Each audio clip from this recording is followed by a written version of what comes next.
seeing a bit of confusion out there in the mainstream media, and especially on the left.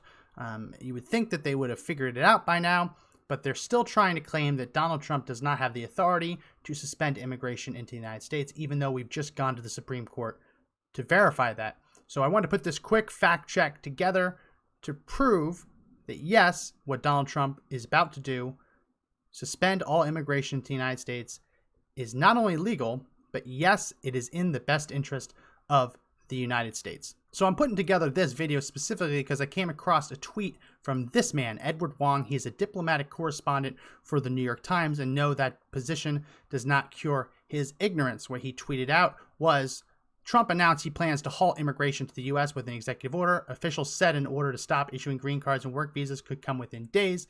The legal basis is unclear. He failed on the virus. This is an effort to rally his base. So I wanted to respond to this because Edward Wang, obviously, he's a Nieman Fellow at Harvard. He's a professor of journalism at Princeton. You would think someone like this would know what he's talking about, but he doesn't. And as we see so often in the media, he doesn't have a clue. When he says that the legal basis is unclear, the only thing unclear here is you, Edward. President Trump's authority to suspend immigration into the United States stems from the Immigration and Nationality Act of 1952.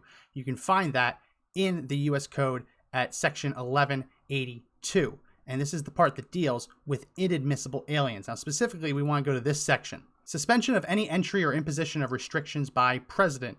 Quote, whenever the president finds that the entry of any aliens or any class of aliens into the United States would be detrimental to the interests of the United States, he may by proclamation, and for such time as he shall deem necessary, suspend the entry of all aliens or any class of aliens as immigrants or non-immigrants, or impose on the entry of aliens any restrictions he may deem appropriate.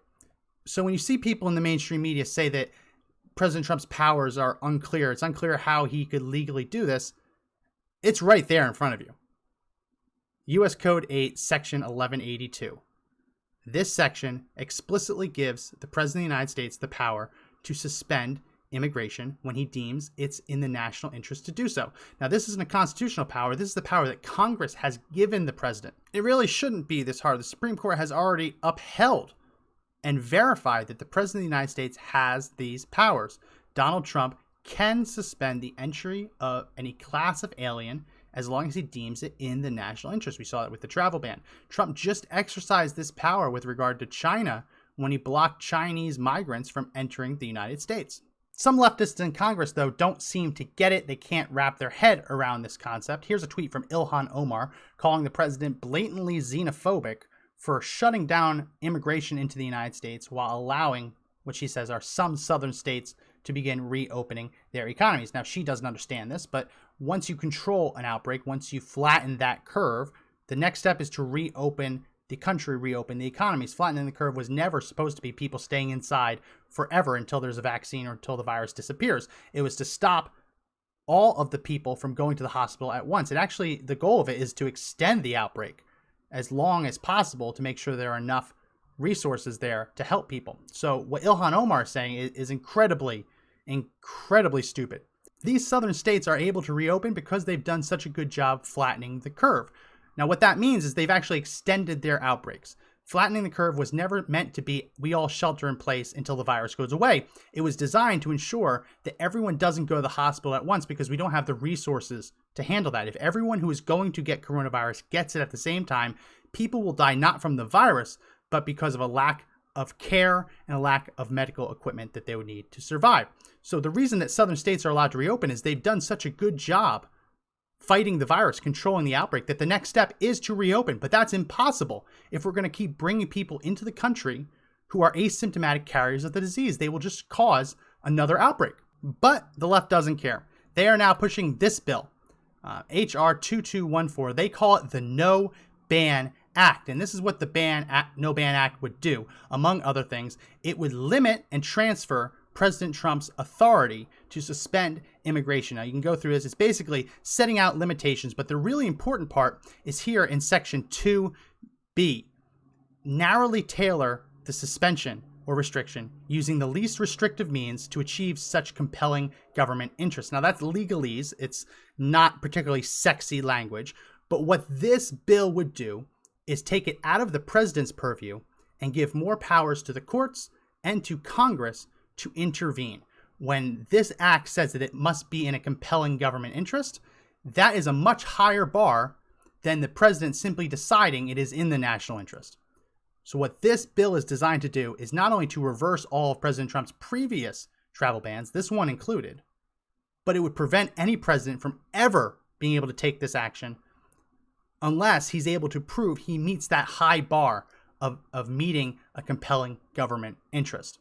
So usually when legislation gets introduced into Congress, it has to go through the subcommittee stage, has to go through the committee stage, and then it goes to the floor. But this bill has already gone through 3 committees: Intelligence, Homeland Security, and Foreign Affairs. So this bill is all cleared. Nancy Pelosi can bring this bill to the floor whenever she wants without any notice whatsoever because it's already gone through committee. They don't need to push this through using some emergency resolution or suspension of the rules. So what leftists are calling on Pelosi to do is to call a vote on H.R. 2214, the No Ban Act. They want to remove President Trump's power to close our borders during a pandemic. These people are insane. This is Trump hatred gone way too far. And this is their dedication to open borders. It's on full display. We're in a pandemic. 22 million Americans are unemployed right now, over 22 million. When the economy reopens, why the hell should they have to compete with a foreign worker? Why should they have to compete with a foreigner looking and willing to work for lower wages than them? It makes no sense. Every time we've ever gone through a depression or recession, either Congress or the president has taken actions to protect American workers by suspending immigration. In the Great Depression, we went from 1 million immigrants into the United States a year before the Depression. FDR brought us down to below 7,000 immigrants into the United States a year. Right? When that many Americans don't have jobs, we can't bring anyone in. We have to take care of ourselves first. We have to put America first. And that is what Democrats hate. That's what the left hates. They hate this idea of putting America first. That's why they tried to slip as much foreign aid into the last bill as possible. That's why they're still trying to give stimulus assistance to illegal immigrants. And that's why, with everything going on in this country, the far left is trying to go after President Trump's power to suspend immigration to keep the country safe. It's absolutely absurd. So that's our fact check. Yes, President Trump does have the statutory authority to suspend immigration into the country when he deems it is in the national interest. And yes, Democrats are still trying to reverse that power to make us all more at risk. Let me know what you think in the comment section below. Please give us a thumbs up, like the video, and don't forget to subscribe and hit the bell for notifications. Thanks.